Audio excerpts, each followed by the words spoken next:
So this is my favorite figure. It's very detailed. As you can see, even the rock on the inside, it's all textured. And I love his face. His face I is mean, gorgeous. I can't imagine how long because you got to remember that thing has to be made, sculpted, and then Yeah. painted. Well, and depending on the company, some companies will use 3D or do sculpting on the computer. They or sometimes they hand sculpt them. So it really depends on what company you're going through. And then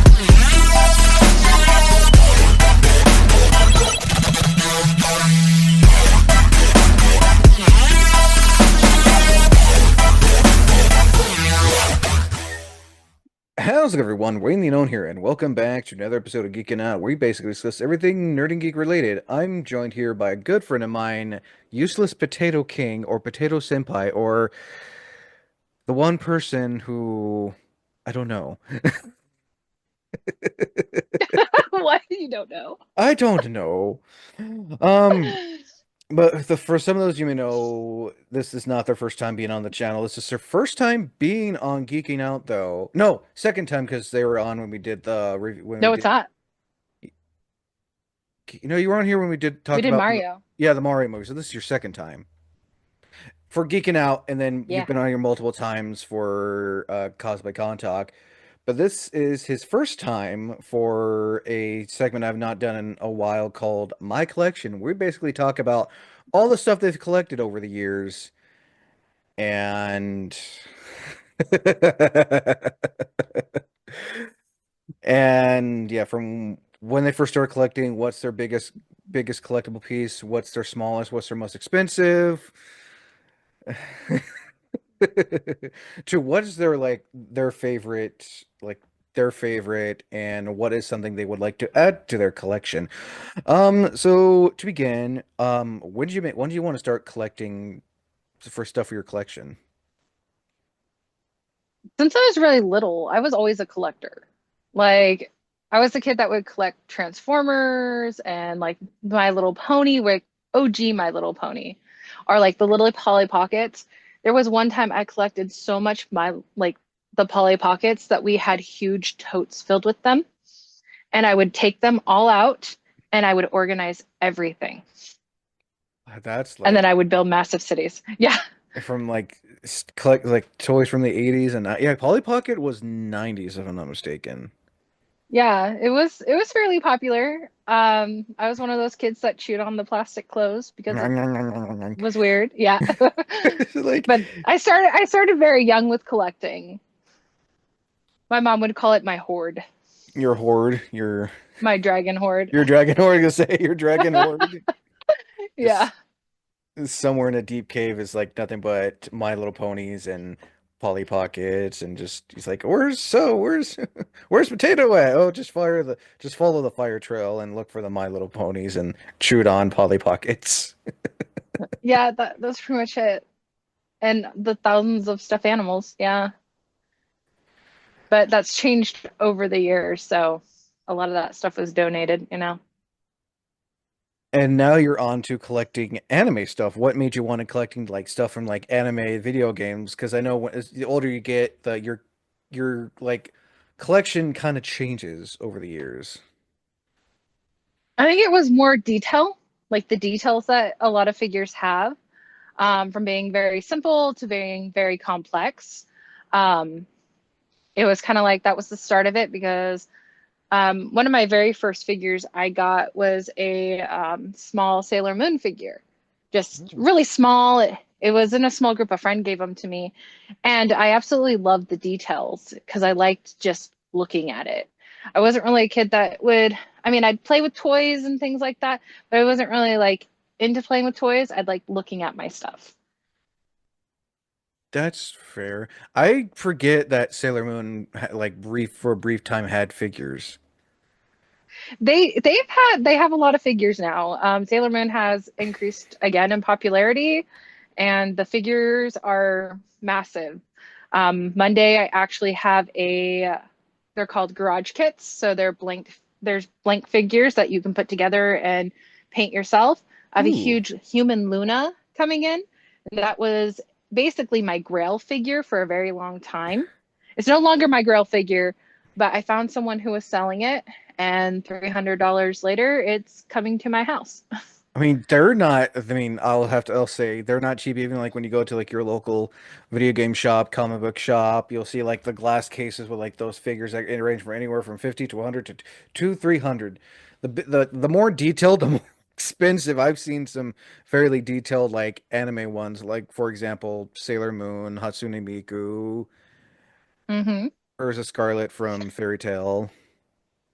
And And as also depends on your scaling too. oh yeah, no, I mean I've seen like There's a lot of, yeah. I've seen like one like it was like this big of Sebastian Michaelis from Black Butler. It's just like if you I mean if you have the money for it, You have the money. if you have the Luna money, like was a payment plan. That one I did a payment plan on because I hired someone or commissioned somebody to do the paint job for me.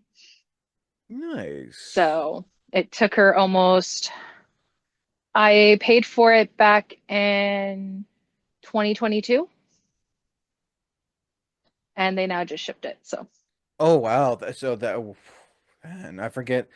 It can be. It can. I mean, if it can be, like, it can take a long time. Um, yeah, when you do garage kits, there's a lot of like sanding, prepping, and just time, and you have to redo stuff. So, and then life gets in the way. So, I mean, I've but she'll seen be here like Monday. so you got it commissioned in 2022, and it'll finally 3 years later, it'll finally arrive. Hmm. Just It, make sure you have good communication.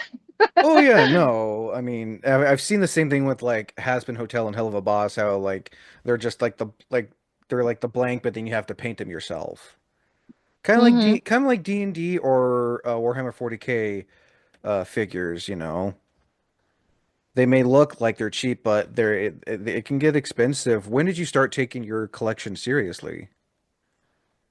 Mm, I think I really started taking it seriously like back in, oh gosh, I think it was like 2013 was when I started really taking it into consideration. And I started to start hoarding my hoard.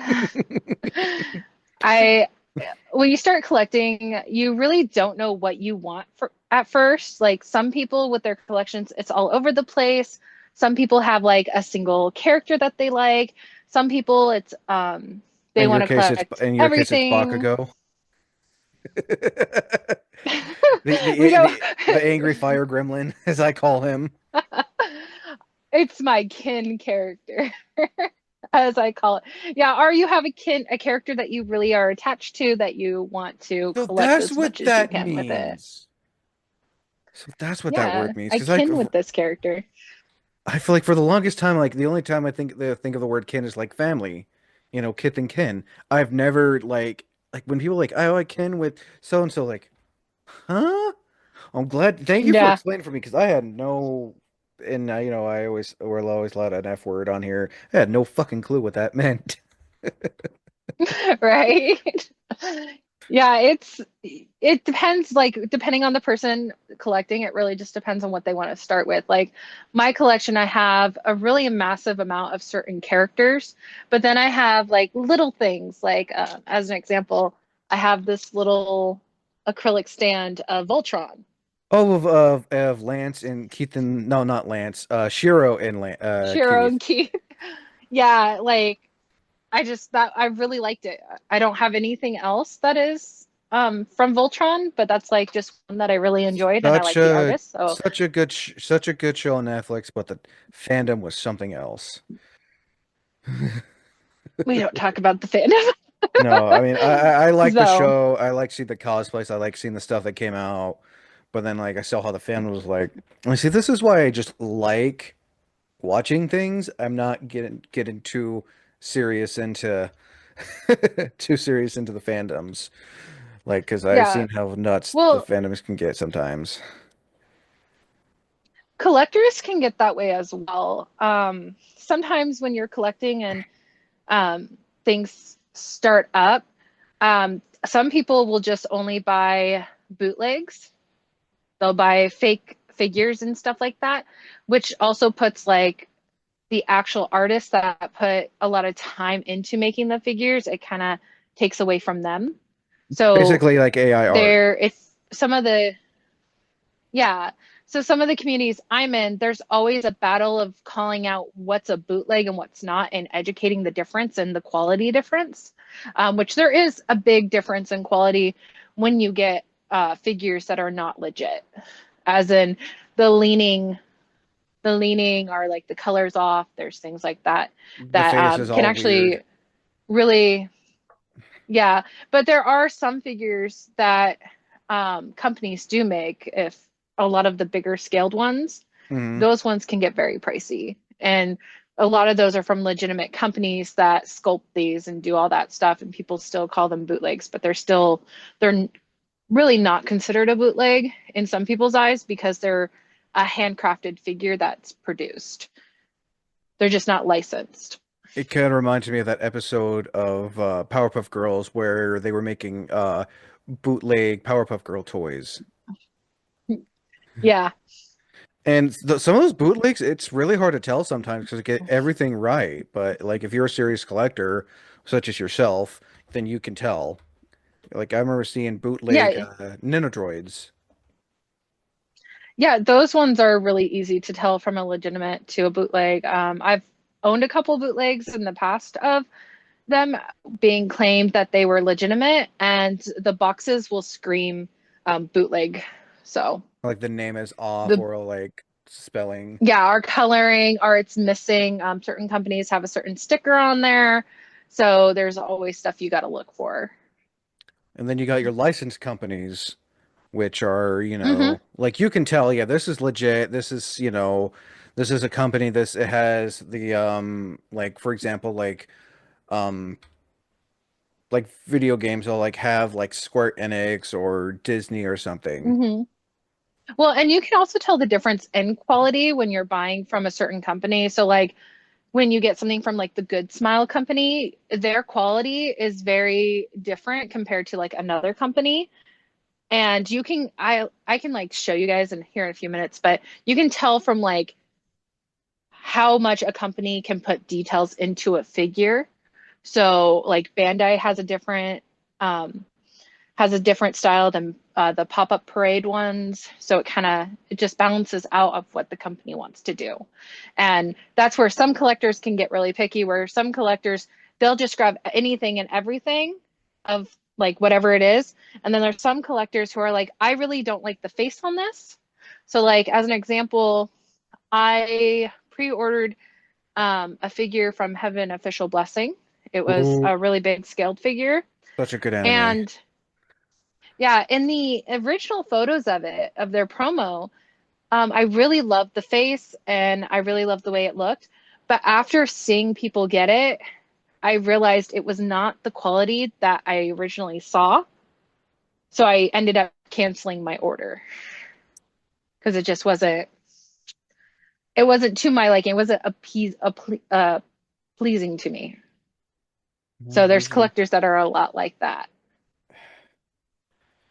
yeah, I can really, put the value down too of certain figures, especially licensed Hmm. figures too. Yes.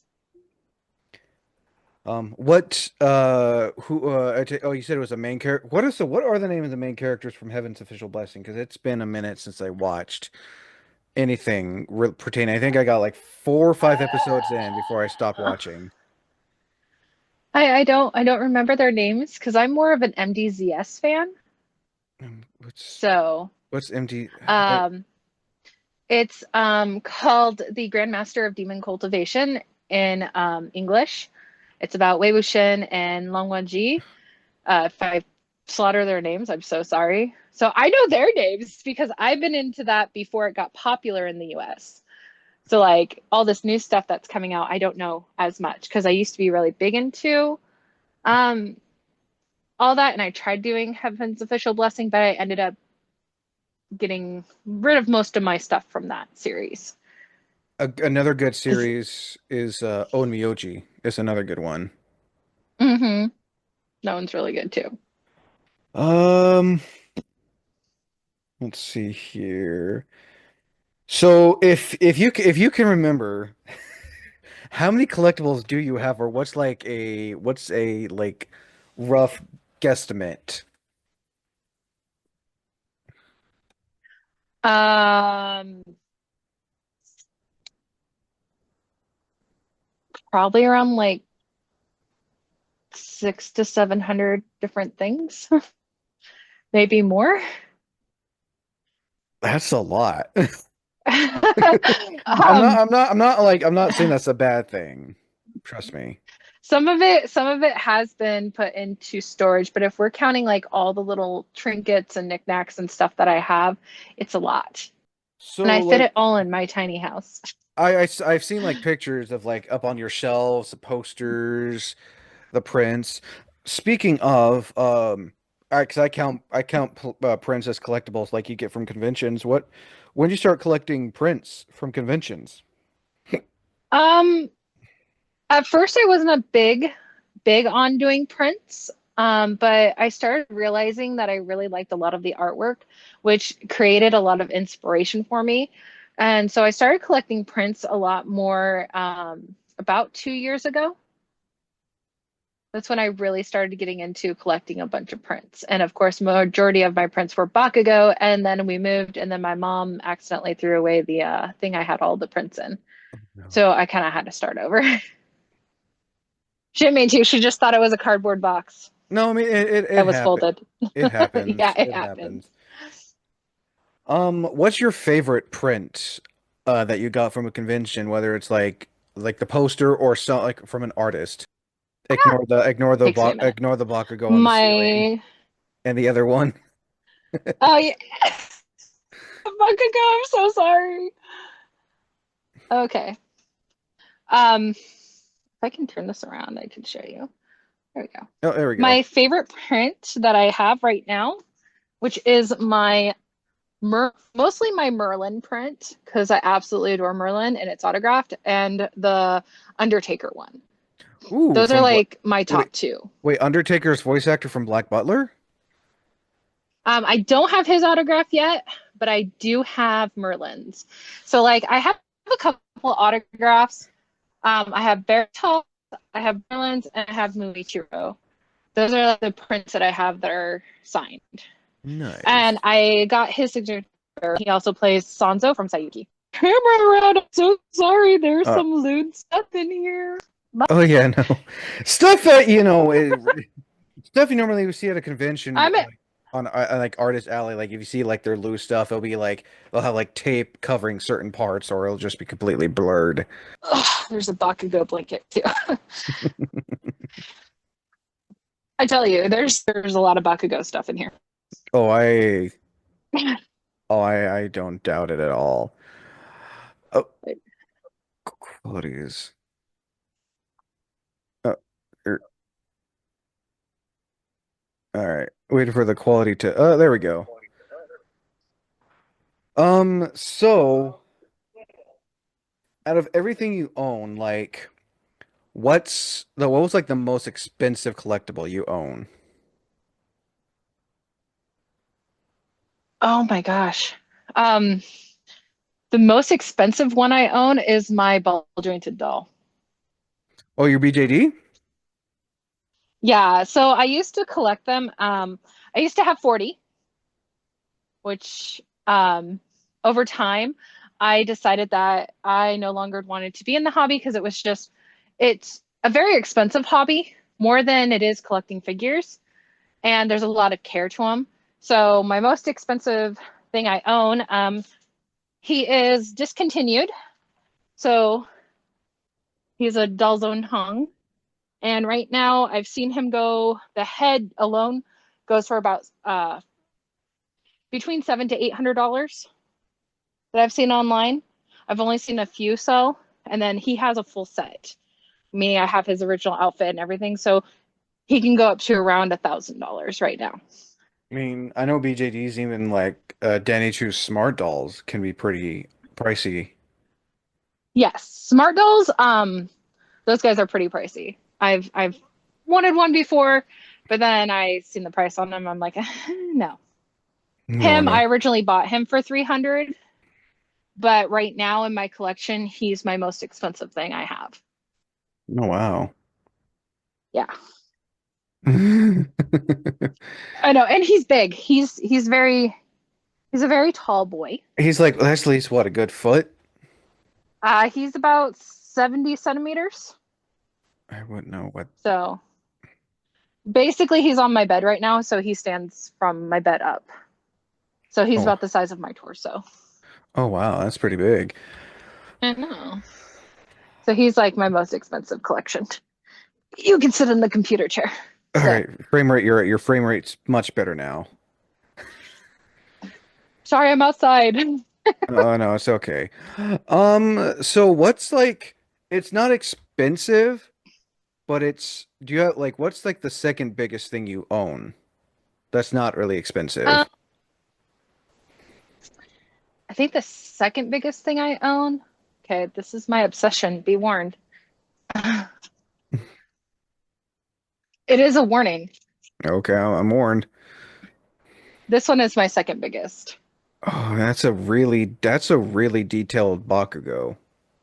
Yeah, I actually so he was on sale. This one normally runs between $200 to $300, but I bought him from GameStop and he was on sale for just under 100. So I got him for about like 90. I've seen that almost exact same one at the GameStop here. Yeah. So this is my favorite figure. It's very detailed. As you can see, even the rock on the inside, it's all textured. And I love his face. His face I is mean, it's gorgeous. it's I can't imagine how long because you got to remember that thing has to be made, sculpted, and then Yeah. painted. Well, and depending on the company, some companies will use 3D or do sculpting on the computer. They or sometimes they hand sculpt them. So it really depends on what company you're going through. And then some of them are printed through resin, PVC, those kind of materials. I think he's a PVC figure, Still and that's he's heavy. I mean, just the amount of like painting it has to take to get every color right with no like you know screw ups. Yeah. Let's see now. What's the smallest thing you own? Like smallest collectible you own? Oh my gosh. And he's sitting right here too. Where are you? This is my tiniest figure. It's a little Muichiro. From Demon Slayer? Yeah. It kind of reminds me of a mini. Well, not that. When I look at minifigures, it reminds me of this one I got from a gotcha machine. I got to show He people as well. actually he's actually from a little blind bag. Yeah, Yeah. this is like from a It's gotcha machine. tiny. Yeah, these things like I'm showing for example like I think that's like a slightly bigger than Totoro. Yeah. So like an example, when I was talking about bootleg, so there's a bootleg version of this one. The difference is the bottom Hmm. has a design on it and the bootleg does not.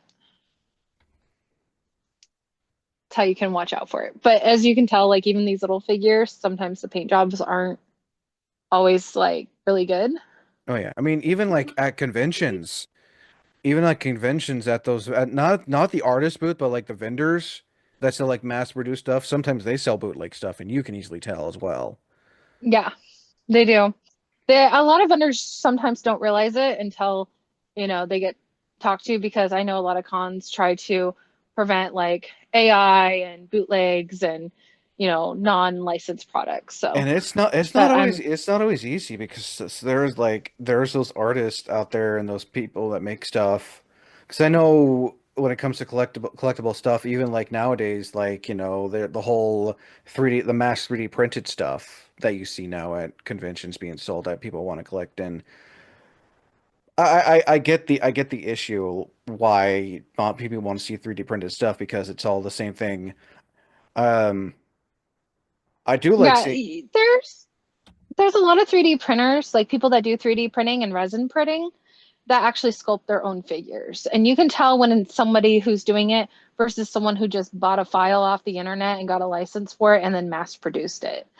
Kind of like as an example, I have a file for Alistair's staff from Hasbin Hotel. And buying the file, I have no like I cannot resell it.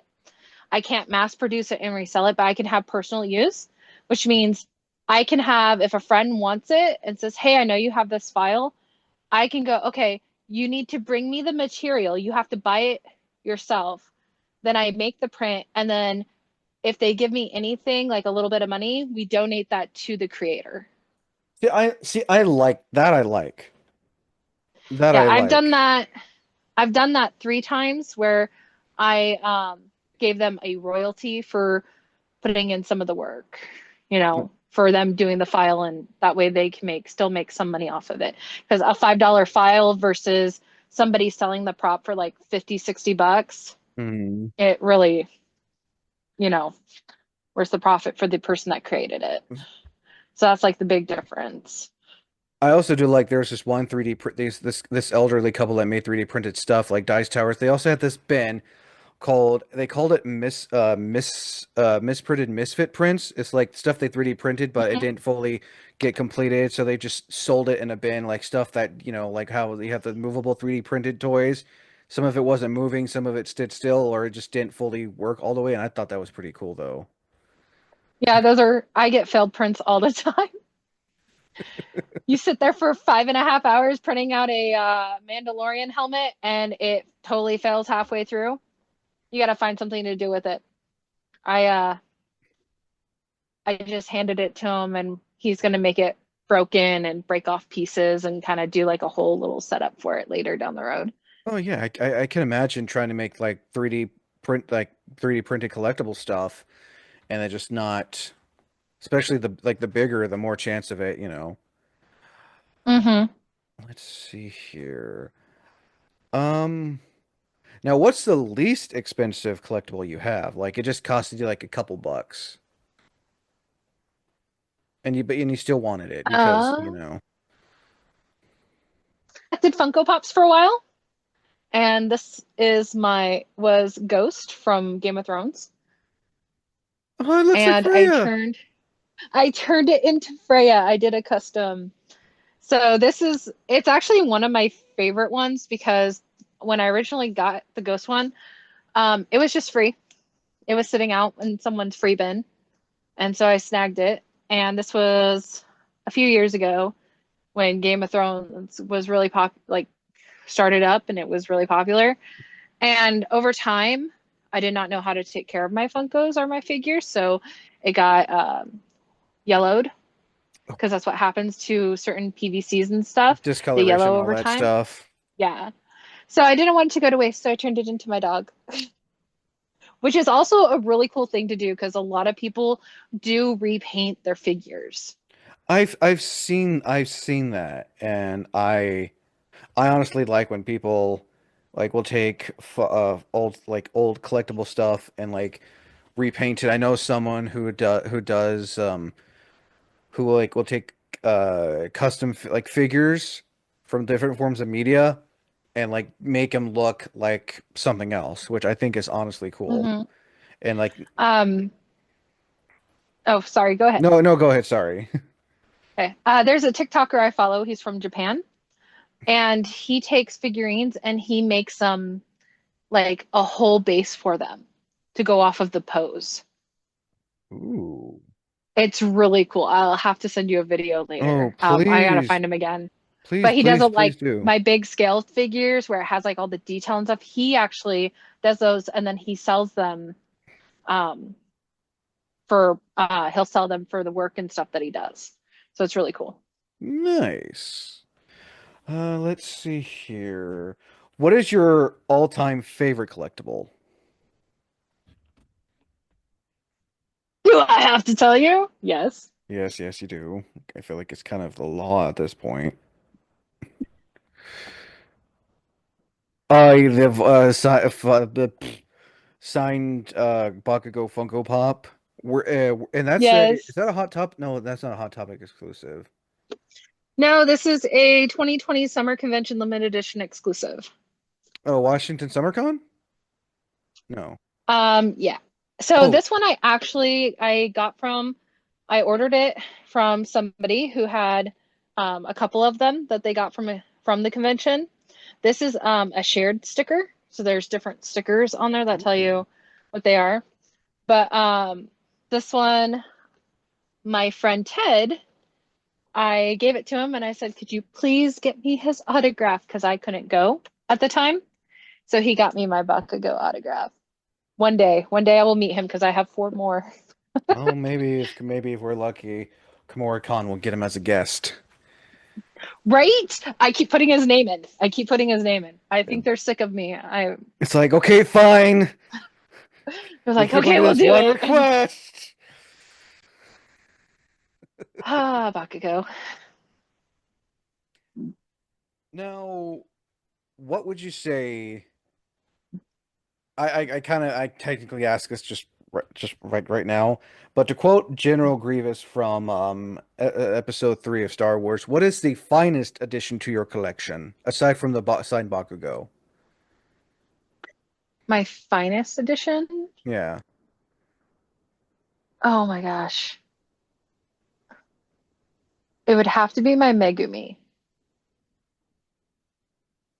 Um, like I said, I have a thing about collecting certain characters that I really kin with, and this one I got last year, and I've been looking for this figure for a long time, but it's this one right here. Oh I think I'm not mistaken. You and Freya cosplayed from them. They're from Jujutsu Kaisen, I think. Yes. So this Okay. one, I really love the detail on it. It has a clear base, and I just like the way this one is designed. They did a really amazing job on it. The details in person are way better, but the details on this figure alone is one of my favorite ones. How much was did you get that or was that given to you or Bought it oh, you bought it? How much for was like almost 300, a little under 300. I talked him down. I kept going back and forth to the booth because I didn't know how I wanted to spend the last of my money. And I was like, I could probably get it online for cheaper. And he was around about 300. There's a spider on my ceiling. Now, what I normally do, I like to talk about, because it's something I actually started. One of my favorite expensive thing. Well, it's not only is the finest edition of my collection is also kind of expensive. It was like $80. Well, second expensive, not counting my two D&D Monster Manual and Player's Guide. But this is my favorite. I like showing off too, because I feel like, I like, like you show me your collection, I show you mine. I got this for $80 on eBay, and I want to get it signed one day by two of my favorite voice actors from the series, Omniblade from Mass Effect 3. My sister had that and broke it. Oh no, this thing stays where it's at on its stand. Yeah. And Yeah. I want to meet Mark Muir and Jennifer Hale one of these days and have them sign their names with a specific line from the game, specifically two. Yeah, that piece is actually really cool. Like, um, when my sister had that piece, the way that it was designed and the weight of it and how it feels, it's you can tell it's really well done. Oh yeah, no. Like I've been eyeing that thing for a long time when I found it on like I want this, I want this, but it's like expensive. All right, eBay. Okay, we found it on eBay. And, like I didn't I as soon as it came in the box, I just tossed the box out and just put it on the stand like it stays there. I put it on just, it's like, haha, I'm Commander Shepard. It's like, okay, you're going back. What I like about certain collector items when they can be utilized for like cosplays or like worn, just like the big Captain America shield. Oh some of yeah. those things that can be utilized. I love when companies make them to be utilized like that. So it's not just a display on your wall. Oh no, I agree. Speaking of, what's like your favorite collectible that you like to use as a prop for cosplay? Oh my. Um, I think it's under my bed right now. Um, it's You, actually it's my sword for my Yorichi cosplay from Demon Slayer. ooh, Hirichi, is that the one that you show the minifigure of? No, that one is Muichiro. So Yorichi is the guy who's kind of started all the breathing techniques. You see him in a couple episodes. He's like Muzan's so scared of him that Muzan pees his pants, kind of thing. Um, but that one I originally bought for a collectible to put up on my wall because I wasn't really going to cosplay him. It's really hard to cosplay and have a service dog at the same time, especially with large props. So I try not to do costumes that have them. Um, because the sword kept knocking into the leash and it just got in the way. But over time, I started to really enjoy using it as a prop, and I managed to make it easier. So it's really well made. It's made out of bamboo. It's from a company that makes oh, what do you want to call it? They make the swords themselves. Like they take the time to create, those type of weapons and stuff for cosplay. So it's not just some $30, $40 sword that you can get from a It's convention. like real metal too. This one isn't. This one I got, they had two options where you could do metal, you could do stage steel, live steel, and stage still is basically you could use it on stage like drama and performance. Live still, they're sharp, you wouldn't want to fully use them. It's like And something you then, keep at home, like on a stand or something. yeah, this one is made out of bamboo. Ooh. So it's meant to be, you could use it to you know, as a prop, and you can also utilize it and use it as a display. So I really like this one a lot. But it's under Very. my bed right now. It's in a box. It's in a box. It kind of reminds me of a sword I used to have. It was a replica of Captain Hitsugaya's sword from Bleach. I can't remember his I first love name, but bleach. he's the one with he's the eyes yeah, it's been a while. He's the one who looks like a kid and Rangiku always picks on. I had the little short pink-haired girl that hang out with Kenny. I had her sword and it had little wheels on it. And I absolutely loved it. And then I turned it into an Inuyasha sword. So Ooh, very nice. yeah. Didn't realize like that sword is now worth some money because it was back then. But oh well, I was a kid. We all learn. Now what is something you yourself would like to collect, but right now it's just not in the budget? One of the biggest things I'd like to collect more of is Merlin stuff. Merlin from Fate, because there's not a lot of Merlin merch, and what there is, it's very expensive because the figures are kind of like hard to find. Um, like a couple cons ago, I found one of the big plushies of Merlin. And that was the first time I've ever seen a big plushie of him. A lot of my stuff I have of Merlin, I actually had to get off of um, some Japanese sites, like Japan's eBay and Macari and things like that. Last year, I found an art book someone did of Merlin, and I bought that. So trying to find more of his merch is kind of like one of my end goals because he's one of my favorite characters. Yeah, when you told me Merlin, I thought Merlin from Seven Deadly Sins. I'm like, Yeah, no. okay. Um, Particularly what I have right now of him, it's very little. This is my Merlin corner.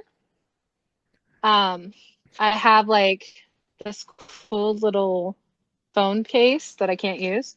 I have like some of these little, it's like a rubber keychain. I have buttons. This figure, it took me months to find. Um, this one was around about $400 for this Whew, figure alone. whew. Yeah. And then this little guy being so small, which I also have the cards that go with him. This one cost me around 30. And then this one I won in an auction. He was going online, he goes for around 200 because it's a little Nendoroid. But I ended up getting him and won the bid for 30. Nice. And I at first thought it was a bootleg, and then I got the box and everything. It was legit, so I was really happy. Well, And you were then right to be one day I found, cautious. yeah, and then one day I found this little Ooh, plushie. pushy.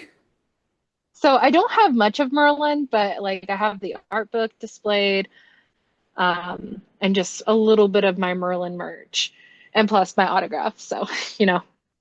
What is the voice actor's name who voices Merlin? I've yet to watch Fate Stay. I can't remember his name. I know his face, but I can't remember his name. Forgive me. He does that tuxedo mask in Oh, and the new the Sailor. new one. Okay. Yeah, I can't remember his name off the top of my head. That's my fault. It happens. I'm not like, how dare you forget his name? Right? It's like, oh, So another question I ask before we end this, what advice would you want to give to someone who wants to get into collecting? Like, they collect here and there for funsies, but now they're like at the point where they want to collect and not be like those scalpers who will like buy the like multitude of the same item and try to sell it. Which I also say this, fuck scalpers, but that's just my opinion. yes. If I had to say something, which I'll give you guys a little go around of my collection. When you are collecting, the biggest thing I will have to say is choose wisely what you want to collect. Um, just like all my Megumi stuff, this is nothing but Megumi, and I have nothing but Merlin and the huge, massive amount of Bakugo that's sitting here. Um, just just kind of be aware of what you're getting and the quality you're getting, and that you're watching everything. Because as you can see, all my figures have different qualities, they have different poses. Not one is the same, but their quality matters, in my opinion. And if you are collecting, it's okay to start off small because I started off small. I started off with one tiny Bakugo figure, and now it's a massive collection with more on the way. And another thing is always look through your resources. If there's a huge figure that you've been wanting and you cannot get anywhere, source using like Japanese, Quality again. Oh, it's there because we go. I'm moving around. That's why. Okay. There's like one spot in my room that works really well. Um, and being aware because there is another thing where if you are somebody who collects posters and wall scrolls, there are companies that steal art. That's another thing you really need to be aware of. Yeah, I've Um, noticed that. And it's I, like, oh, we didn't do anything wrong. It's like, that's literally my art that you altered. Well, where's your proof? Right yeah, here, bitch. like I have two of the same. One's a wall scroll and one's not. The wall scroll I bought, I found I found different ones that were being sold in a store that were stolen art. This one in particular, the artist already knew about it. My friend bought it for me, but I ended up buying another poster of the same thing, a little more X-rated, um, to support the artist. And then I let the artist know what the store is. So that's why when you're collecting, you just got to be aware of what you're doing and who you're collecting from, because you don't want to spend $400 or $500 on a Funko Pop that you can get for like 30, $40 down the road. Yeah, no. So that's pretty much it. Just be aware, and also take care of your stuff. If you want it to last forever, you don't have to display something in a box. You don't have to leave it in a box. You can take it out and you can enjoy it. Just be aware that cleaning figurines and cleaning dust off of figurines is horrible. I take it that's what you had to It do takes before. forever. I take it that's what you had to do before today. We were to the podcast. Um, that was a few weeks ago, and the hardest one to actually like the hardest ones to clean are my Bakugo ones because his hair is so spiky Mm-hmm. And it's like dust gets into there and you have to take a toothbrush and you kind of got to scrub everything out. That's why I can't imagine what it's like when people collect like cloud figures from Final Fantasy or Yu-Gi-Oh! Or any character has like generic spike the generic spiked anime spiked hair. Horrible. It's Oh, horrible. I believe, but yeah, no, I do agree with you. And Like, budget yourself and don't, like you said, don't collect all yep. at once because next thing you know, there goes your money for rent or bills or food. Yeah, and if it's something like there's another Bakugo figure I want, and he has all the machines and stuff behind him, like the new one I just got, but it's like $45, and right now I don't have that. So down the road, I will get him later, or save up money. Saving your money is also another thing to work your goal up to those bigger figures. Just because you want to pre-order it now, even though you don't have the funds, you can always purchase it down the road, unless it's like a limited edition thing. Then you can go crazy. Just kidding. Oh, what was that? You cut out there. Oh my gosh, I keep cutting out. Oh, I said utilize your space. Like I live in a tiny house. If you live in a room, utilize your space and be creative with how you display things. Like as an example, all my keychains are displayed on this rope here. And so I can enjoy all my little keychains and swap them out from my Ita bag that I have. So you can utilize all that too. Be creative. Nice. Oh yeah, no, like I agree. Keep all your That's what I collectibles, said. click all your collectibles in like one space. This is where I have all my, like my office space is where I keep all my collectibles. It's where I have all my press badges from conventions up on a wall held together by thumbtacks because, you got to make sure it's all well displayed too. Yeah. Oh, and another thing, um, if you collect soda cans that have your characters on it, like I have this Bakugo one, and you're not going to drink it, dump out the liquid and clean the can. I had a secondary one that I kept and it exploded. Oh, So that is a big warning. And it exploded all over me in my living room. oh no. Yeah, Imagine so that empty was your a cans. imagine that was a mess. Yes, and if you don't rinse them out, and you do like to collect little things like this, and if you don't rinse them out, they can actually stink over time. So make sure you give them a good wash. That is my Oh. one big advice for you all who collect, because this Bakugo can is so cool. What's the flavor? I couldn't drink it because it had pineapple in it. So it was like a Oh, kind of like a fruit punch, but it had pineapple in it, and I'm allergic to pineapple, so I couldn't drink it. oh, that's super fun. But my brother tried it. He didn't like it. Well, usually I think they're more for show and collectibles. Like, yeah, it's gotta taste like piss and vinegar, most likely. Yeah, I feel I like don't those recommend them. I feel like those themed drinks, like they're great to collect, but then it's like it does not taste like it said it would. Yeah, no. Yeah, my brother Uh, didn't like it. But yeah, just make sure you rinse your cans out. Don't leave them. You'll get ants too.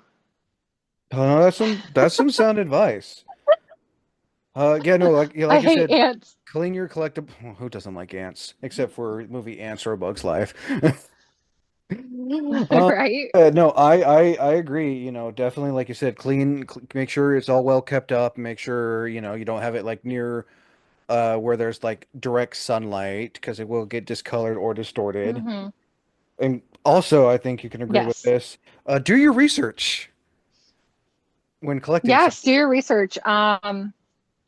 Yeah, because you don't like the biggest thing is we do not want to bootleggers are people who are scalping. We do not want to support that because it makes it really hard to find things. Like I really want a Funko Pop of Muichiro.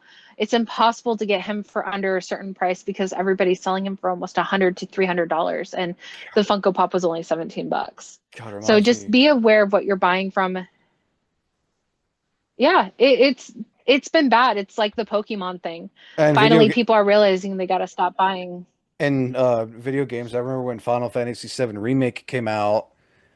people were buying it, and then you're like just like the standard edition, people were like selling 100 bucks, $80. I'm just like, this game is not worth that much. Why are you like? So I opted Hmm. to get like the special edition that came with like an art book, the music CD for like $80 because like that was like the cheapest one I could find because just the regular game that wasn't special edition, people were asking like 100. Hmm. Well, it's kind of like Volume 8 of Demon Slayer, which has I'm having troubles with names today. It had the Rengoku on it, right on the cover. Hmm. Because the movie came out, scalpers thought they would buy up every single volume of Volume 8 just to sell at a higher price. And within a week, I bought it offline for like $4. You're not being clever. You're not. I get you think you're wanting to make money, but in reality, you are being an asshole. Hmm. Just plain It and just makes simple. it not fun. No, Yeah, but it makes the hobby not fun anymore. yeah, if it's something that's too high from its normal price range and it's just a new release or it it came out a few months ago, just wait because those prices will drop so quick down the road and you can get what you want. Oh yeah, no, most definitely. So, Well, I think that should do it. Real quick, as I always ask, where can people find you on social media if they want to stay up to date with your collectibles, your cons, your cosplays, all your art, Freya, all that fun stuff? yeah, you can find me on my TikTok and my Instagram. My TikTok is a little crazy of everything. That is Potato Senpai. And then you can also find me on Instagram, which is Potato Senpai PDX. And you can always find me on Wayne's stuff too, because I'm gonna stalk him. Just remember that. You're being stalked. And you'll So yeah, you can find me. and you can also find us this year at KomoriCon as well. Yep. Just look for the big white fluffy dog. And if you guys do find us, you will be getting a badge ribbon. So I have special badge ribbons that I made for Miss Freya. Ooh, I cannot wait to see. And also be sure to keep an eye out for lookout for me because I will be Master Roshi and Taro Sakamoto from Sakamoto Days. I think I'm gonna be the that's wife. I'm working on it. well, I think that should do it. As always, I'm Wayne the Unknown. Until next time, thank you for listening, and as always, thank you for watching.